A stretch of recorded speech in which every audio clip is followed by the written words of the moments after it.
If you thought Kobold Press had no sense of humor, you've never heard of Pusslicker, the RATFOLK rogue. Hi there fellow Dungeons & Dragons players and Dungeon Masters. I am Mr. Tarask and this is your go-to YouTube channel for everything third-party Dungeons & Dragons 5th edition related. And today in particular, the Midgard campaign setting by the ever great Kobold Press. As you might know, I started a YouTube series and this is episode 3 about the Midgard setting by Kobold Press. Talking about adventures to maybe start the city of Sobek, which is a perfect starting place in Midgard to get to know the setting. Some adventures you might run as your first adventures, just to get to know the setting. And now I want to talk about the races of Midgard, because something Kobold Press does very well is they have a unique type of races, approach to races. They have a few races that are unique to Kobold Press, at least, well, they are unique to Kobold Press in their form. And then there are a few races we already know and love from Dungeons & Dragons, but they change them up. For example, there is the Forged, which is basically the Warforged from Faerun and Forgotten Realms, but the Gearforged, there are some major differences tied in with Kobold Press, because Kobold Press has kind of this very light steampunky theme going on, and they make more Gearforged because everything works with gears, and clockwork thing is a very prominent feature in the Midgard campaign setting. But I do not want to talk about those races right now. I just want to do a series where I talk about one of my favorite races. And today I want to start with the RATFOLK. Why do I want to start with the RATFOLK? Well, basically because I've been talking about Sobek, the city of Sobek, as a perfect starting point. And the city of Sobek is known to have a lot of RATFOLK living in it. Well, to be more precise, they have a lot of RATFOLK living underneath the city, which is absolutely, it's a cool feature, it's a cool thing, and I just want to talk about this race and why you maybe want to play this race. It is, of course, a monstrous race. If you're not into monstrous races, this might not be your cup of tea, but I had, for example, one player who played a rogue, a RATFOLK rogue. He played him so well, he was like, the RATFOLK, he was always talking like this, and he was always crawling around, and I just thought it was such a cool race to play. If you play it good, if you play it well enough, it's a very cool race. And I just want to go into what it is and how it fits into the Midgard setting and what makes them unique, because I think they're very interesting lore-wise, and you can build very cool backgrounds for them. They're not just like a mouse on 2 feet or a rat on 2 feet. There's more to them. First of all, they are a small creature. They look like a rat. They're basically Splinter from the Teenage Mutant Ninja Turtles, but they already in the Midgard Heroes Handbook, which is, by the way, a book full of new races, classes, feats, spells for your Midgard heroes. If you're playing in Midgard as a player, this is very well worth picking up. It's a very good book. It's right after the Minotaur race is the RATFOLK race. And they talk about how they think family is very important, because they all like they're rats, so they have very big families. So there's like maybe have like 100 or 200 brothers and sisters, who knows. Then there is something I think is very interesting.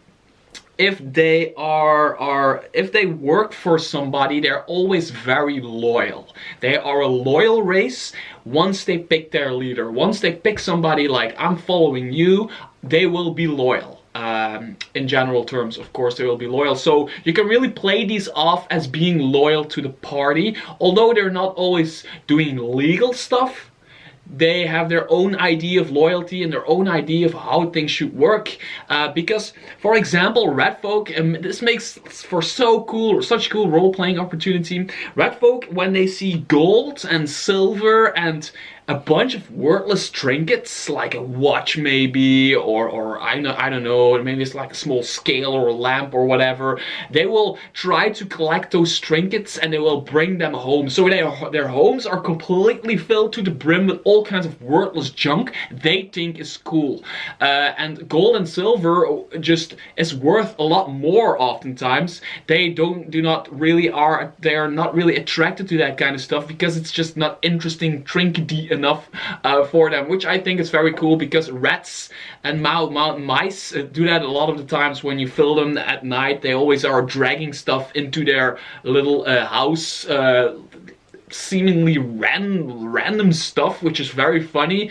There's a lot of videos on YouTube for mice taking random stuff like a screwdriver and just dragging it to their home, and it's there and they don't do anything with it. They just steal it from somebody, which is very funny, and that's very cool for a RATFOK. Now, one of the funniest things and one of the coolest things for a RATFOK is their names. RATFOK have, amongst each other, they have names like humans and elves and dwarves have names. They have a first and a last name. They're like, they have a name, for example, Ivan Iverson, which is an example here. Ivan Iverson is their real name, and they use that for other RATFOK and other rodents, because they often choose a bigger rodent to be their leader, and they follow them around.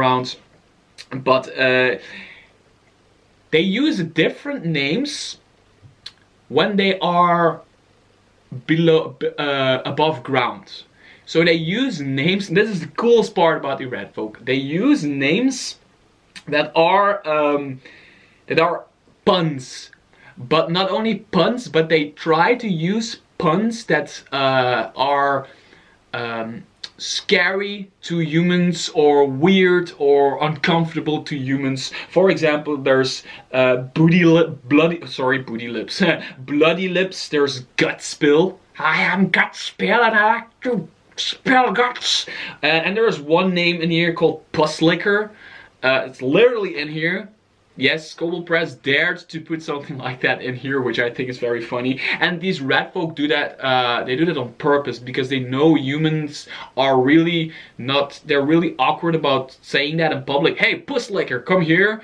I mean, most common folk don't want to do that in public, so that's the RATFOK take great humor from that, and I think that gives you really good role-playing opportunities where your RATFOK, first of all, takes all kinds of random junk when you're looting, and second of all, they always have those weird names, and they are changing their names. In every village they change their name. They just yell out, just blur out another name, Puss Licker or whatever, or yeah, they just do that random stuff, and that's great role-playing opportunity right there. But there's also some stuff in the RATFOK traits, which is very cool to play. Actually, first of all, they are small. They reach adulthood around 12, live up to 60 years. They are like their family, their speed is 25 feet, and they have a 10 feet swimming speed. They are not fast swimmers, but they can swim. They have dark vision. Duh, everybody has dark vision in D&D.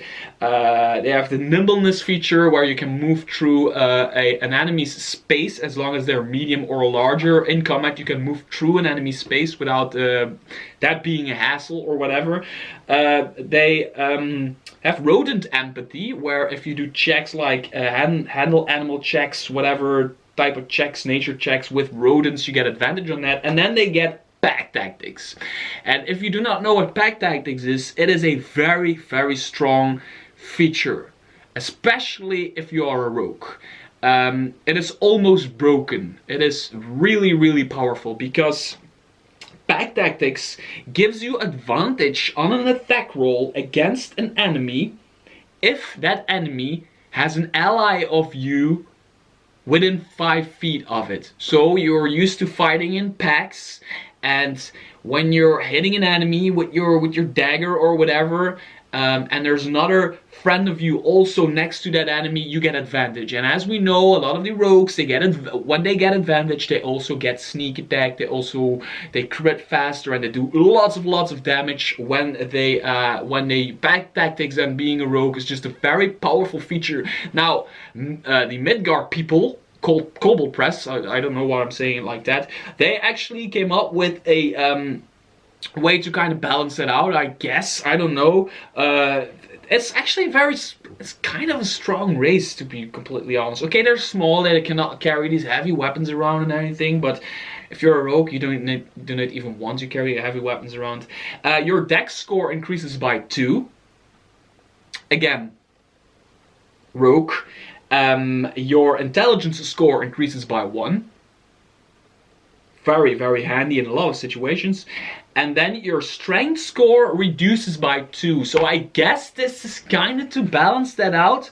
But I had a player play a RATFOK rogue once, and he actually...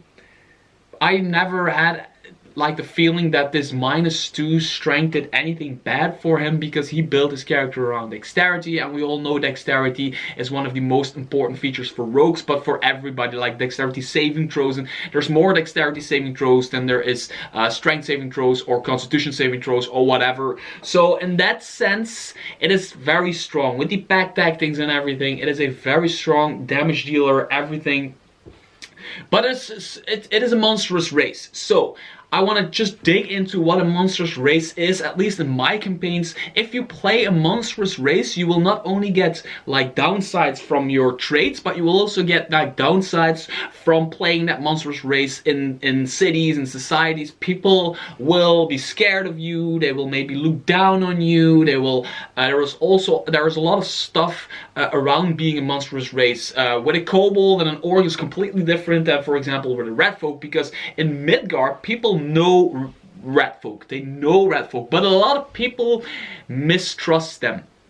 The thing is, RATFOK often live in the sewers, in the Undercity. And for Zobek, and that's the reason why I have this book with me right now, the Warlock Grimoire Volume 1, which is a very cool grimoire with all kinds of random ideas for Midgard, just to add upon your Midgard campaign thing. There's just all kinds of random stuff in here. And one section on page 44, yes, I did my research this time, on page 44 is a section called Under the Gullets, which is an entire section under the docks. It is actually an entire section on the Undercity of Midgard. And the RATFOK are often the people that are...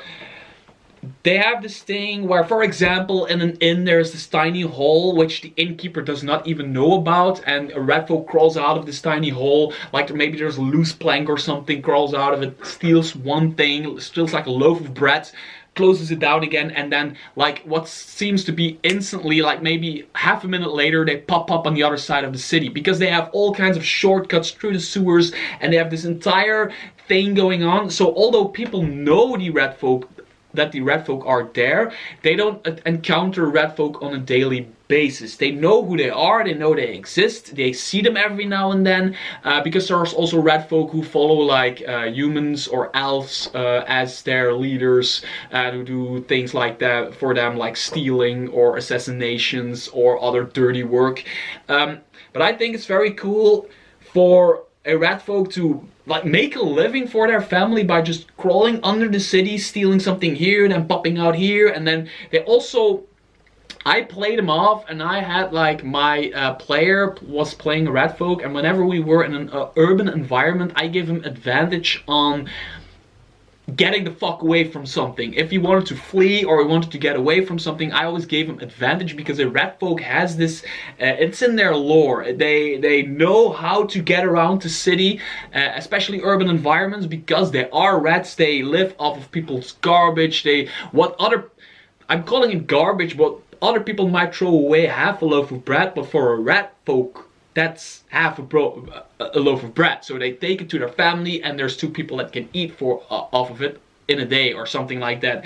And I think the RATFOK, for that reason, are very cool to play, but also being on the surface of the, for example, Midgard city, of course people, RATFOK are a lot of times they carry a hood, a hood or a cloak around, so people don't immediately recognize them. But then again, they walk like this almost all the time, so people could be mistaking them for an old lady or a RATFOK. And I think playing a RATFOK in that sense is very cool, because if you as a RATFOK walk into a bar with the rest of your party, and they are serving you. There's also always like this one bartender keeping an eye on you, like seeing if you're not stealing anything. Maybe you're putting stuff in your pocket, maybe like a knife and a fork and a cup of ale you drink it, and you put it in your bag and it just disappears. Or you open a plug in the ground, throw it in, close it back in, and another one of your friends is just gone with it. It's that kind of stuff why I love the RATFOK.